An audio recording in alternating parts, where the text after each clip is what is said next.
Welcome to Let the Quran Speak. I'm here with Dr. Shabir, and we're back with our series, Misunderstood Quranic Verses. Dr. Shabir, welcome to Let the Quran Speak. Pleasure to be on. The verse we're looking at, Dr. Shabir, is from chapter 3, verse 55. It says, "When God said, 'O Jesus, I will grasp you fully and raise you up to myself.'" So, Dr. Shabir, maybe you can tell us a little bit about the verse and what's so misunderstood about it. So the verse is basically speaking about the end of Jesus's ministry here on earth, with God raising him up into heaven. On this belief, Muslims and Christians coincide. Christians speak of the ascension of Jesus, and Muslims are speaking about God raising Jesus to heaven. But the way in which the verse speaks of this, using the terms that it does in Arabic, has led some to think that maybe this verse is saying that Jesus died. And this comes up a lot in discussions between Muslims and Christians, and between Muslims of the Sunni persuasion and those who are of the Ahmadiyya sect.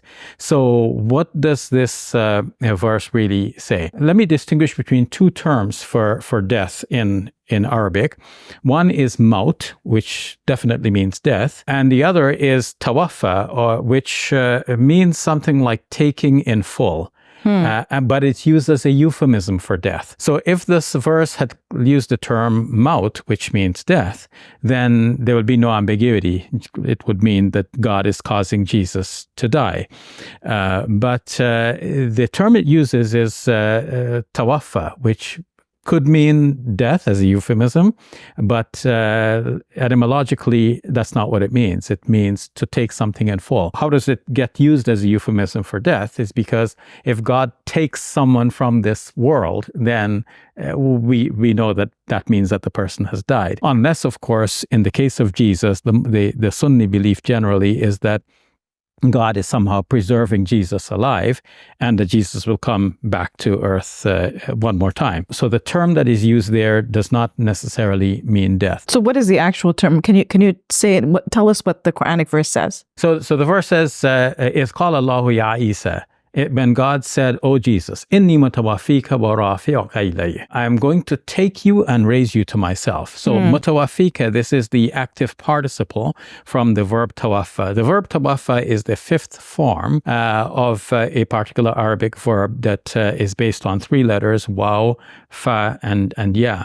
And this has been analyzed in great detail by Neil Robinson in his book, Christ in Islam and Christianity. He is looked at all the instances where this verb and its variations are used, all its different extrapolations and various forms of it. And usually that's the meaning, that you're taking something in full, or you are getting a sort of a repayment for something, in which case you're getting your full payment. So we use this, or we see this mentioned in terms of God giving rewards to people. وَوَفَّى كُلُّ نَفْسٍ مَا كَسَبَتْ. God is going to give the full reward to every soul for what they have earned. So here, that's the second form of the verb. So various forms of the verb all have different shades of the same basic idea of taking something, grasping something, getting repaid, and so on. So this verse basically is saying that God is going to grasp Jesus, take him in full, and raise him to himself. But of course, this gave rise to commentaries among Muslims. Muslims themselves had to sort out some issues regarding this. For example, why does it have to mention two things, as if they're two different actions? Because if God takes the person, it's automatically implied therein that God is going to raise the person, because where is God going to take the person to? Not that God is up somewhere, because we do not ascribe direction for God, except, metaphorically or out of respect, because we think of high things as being more noble. But to ascribe a particular direction for God, this is contrary to our theology. And that's why Muslim scholars themselves thought about, like, when it says raise Jesus to himself, like, is he like up there and Jesus has to be raised up there somewhere? But these are terms that are used, they would say, only to help us to understand something. He's not in the world anymore.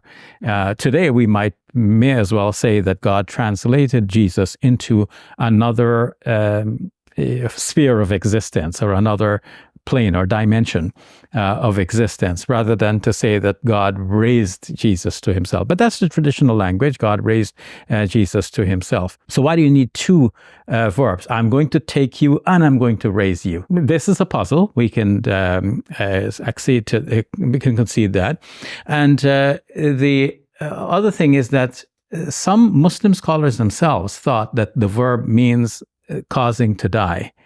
So the first of the two. So, inni mutawaffika, I'm going to cause you to die and raise you to myself. So how did they explain this? They borrowed from Christian tradition to say, well, okay, Jesus was on the cross and God was causing him to die for so many hours, and then God raised him to himself. Some said, oh, what we have here is a case of what they call taqdim and ta'khir, where the latter thing is advanced and mentioned first, and what should have been mentioned first is actually mentioned last. So they say that when God is saying, I'm going to cause you to die and raise you to myself, it really means I'm going to raise you to myself for now, then I'm going to send you back into the world in the future, and that is when I'm going to cause you to die in the final stage. It seems like a confusing construction. Yes, like, of course. Why would God go through that length, right? Yes. So the simplest thing to conclude is to say that this verse means that God caused Jesus to somehow be put to sleep, and God raised him to himself. So why do you think that word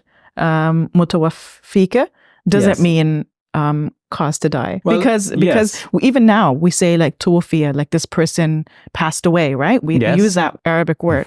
So that seems like very clear, right? Yes. But in the Quran, Safia, we also find mention, at least in two places, the use of this term to refer to somebody who is asleep. So, for example, in the 6th chapter of the Quran and the 39th chapter of the Quran, هُوَ الَّذِي يَتَوَفَّاكُمْ بِاللَّيْلِ. He is the one who causes you to sleep at night. And one of the verses from Surah Al-Zumar says that God causes you to sleep at night. He takes the soul. Allahu yatawaffal anfusa hina mawtiha wallati lam tamut fi manamiha.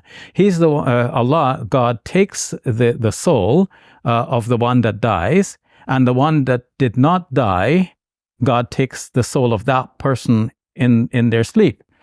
And then returns the soul to the person, so the person is up and about in the morning. The same verb can be used to mean either sleep or death. So we can say that the appropriateness of the use of this term in this verse, as applied to Jesus, is because the death of Jesus was somewhat ambiguous. People looked at him, according to the gospel narratives, he was there on the cross. From the standpoint of those who were on the ground, it looked like he had died.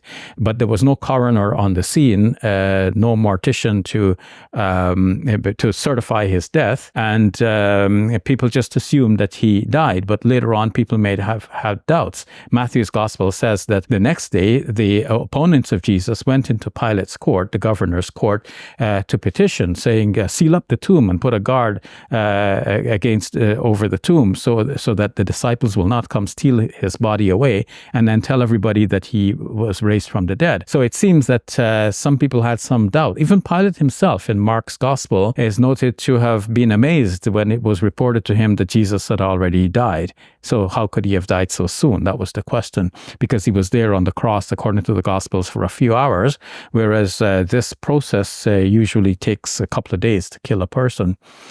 So there was some ambiguity and doubts as to whether Jesus actually died. Of course, the gospels, written in retrospect from the point of view of those who were certain that Jesus died, went their own way of trying to emphasize his death and trying to, seal the tomb, you might say, or put the nail on the coffin. But when one reads behind the lines, one can see that there were some initial question as to whether he died or not. So the Quran seems to be capitalizing on this ambiguity by saying, or at least capturing that ambiguity by using a term which itself is ambiguous. It could mean death, it could mean sleep, and in this case, it seems better to interpret it to mean that God has put Jesus to sleep and then raised him to himself. And of course, many Sunnis believe that implies that God will send Jesus to earth another time in the future. All right, we'll leave it at that. Thank you, Dr. Shabir. You're welcome. Assalamu alaikum. Welcome to Muslim Media Hub, the new home of Let the Quran Speak. Here we spread positivity and good. We help people experience the beauty of Islam and help them appreciate and understand Muslims. This beautiful building we purchased at cost $2.3 million.